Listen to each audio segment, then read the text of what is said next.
I've seen men lose empires, not to enemies, but to their own urges.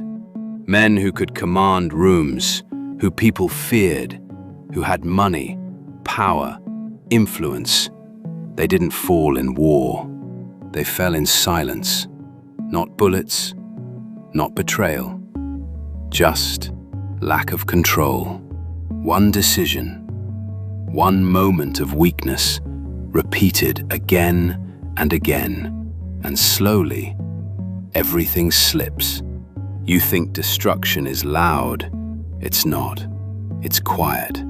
It happens behind closed doors, late at night, when no one is watching. A man doesn't lose himself in one day. He trades himself, piece by piece, for comfort, for distraction, for something that feels good, for a moment. And the worst part? He doesn't even realize it's happening. You don't have a discipline problem. You have an access problem. Everything is too close, too easy, too available, and what is always available slowly starts controlling you. You're not weak. You're just surrounded. And until you understand that, you'll keep losing battles you don't even know you're fighting. In the Russian underworld, everything was available.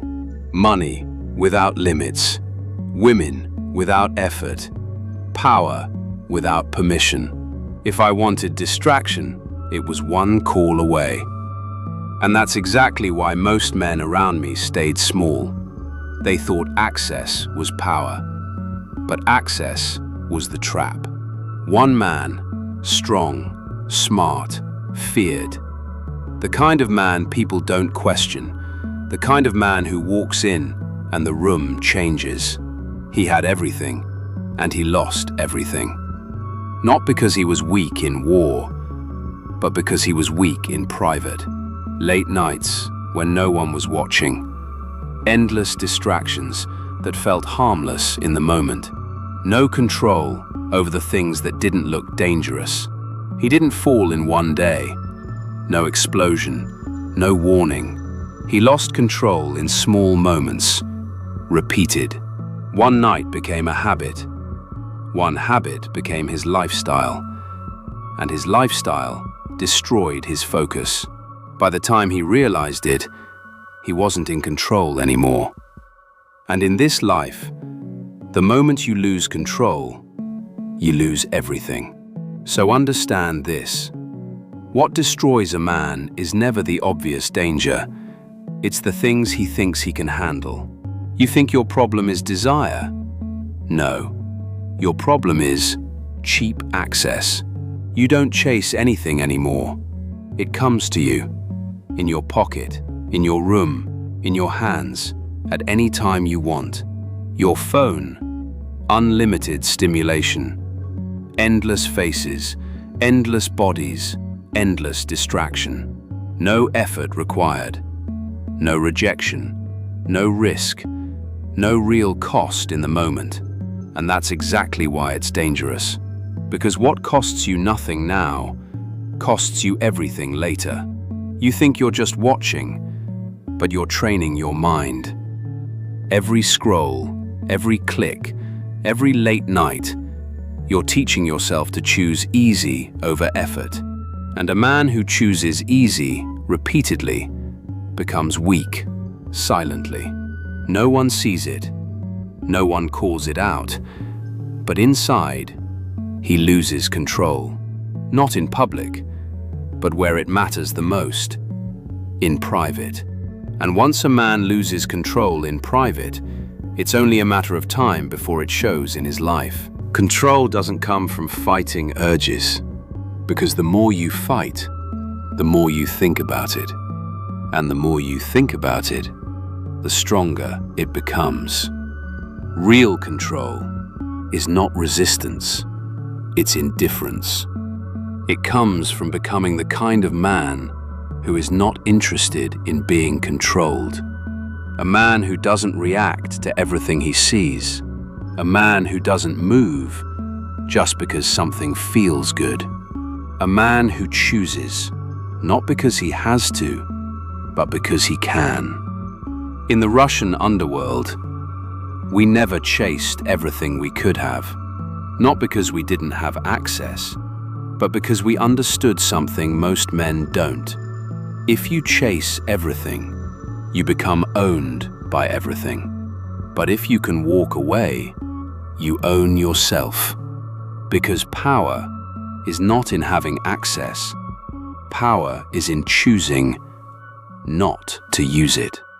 And the moment you understand that, you stop fighting urges and start outgrowing them. This is where most men fail.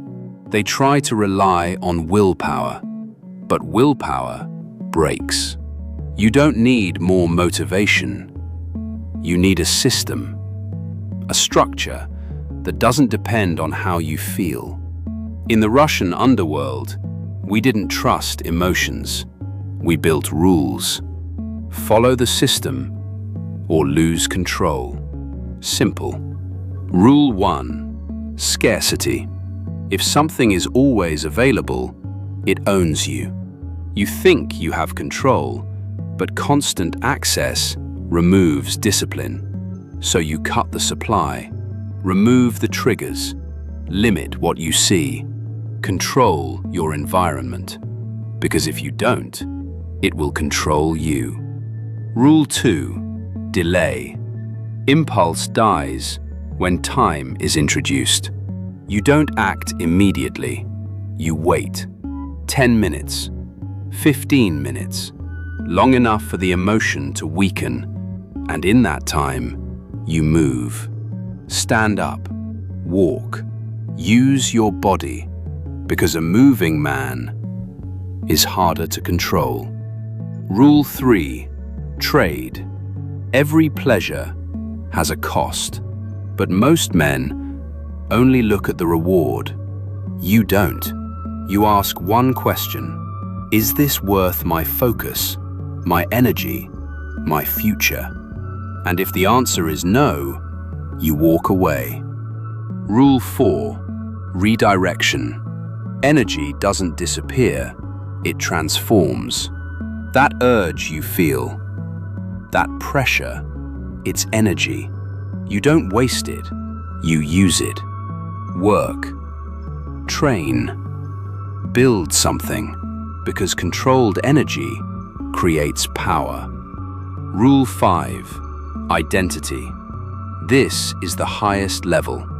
You don't control behavior, you control who you believe you are.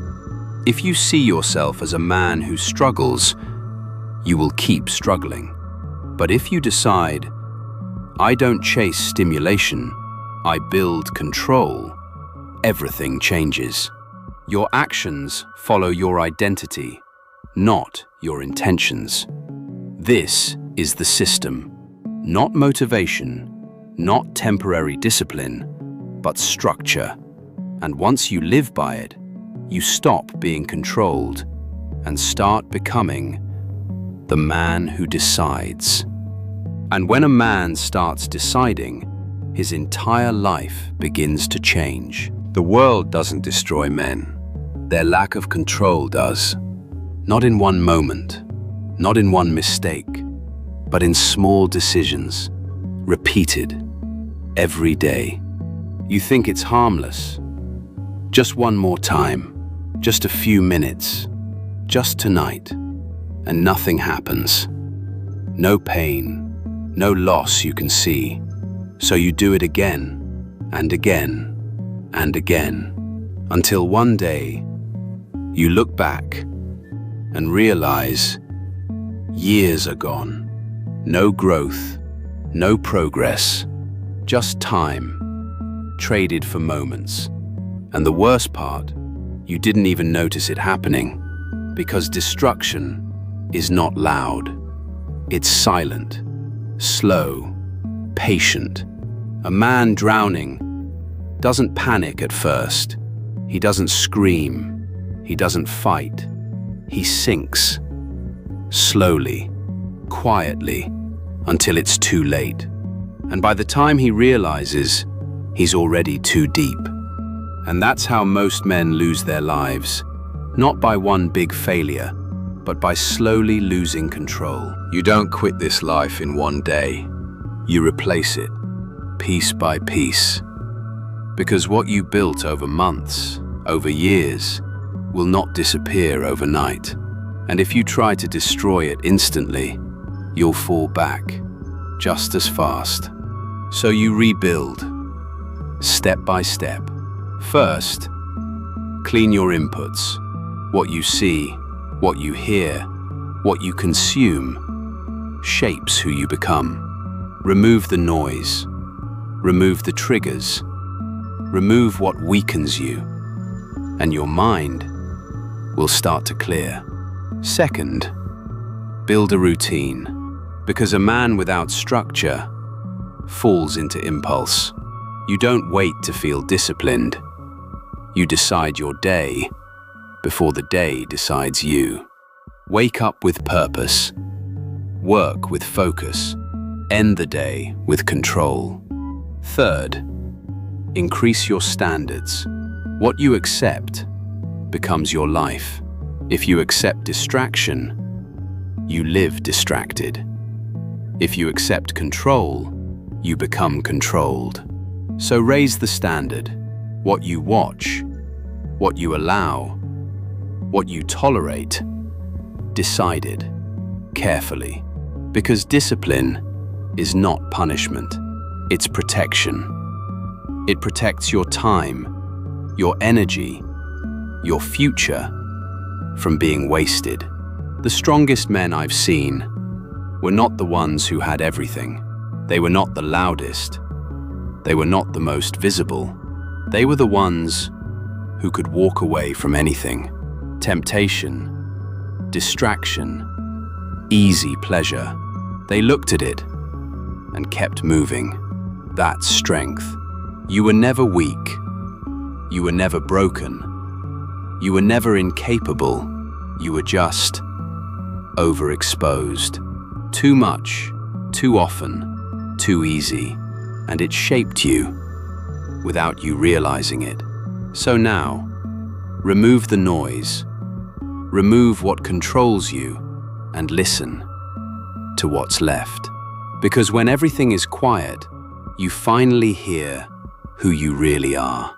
If you're done being controlled, start building control today.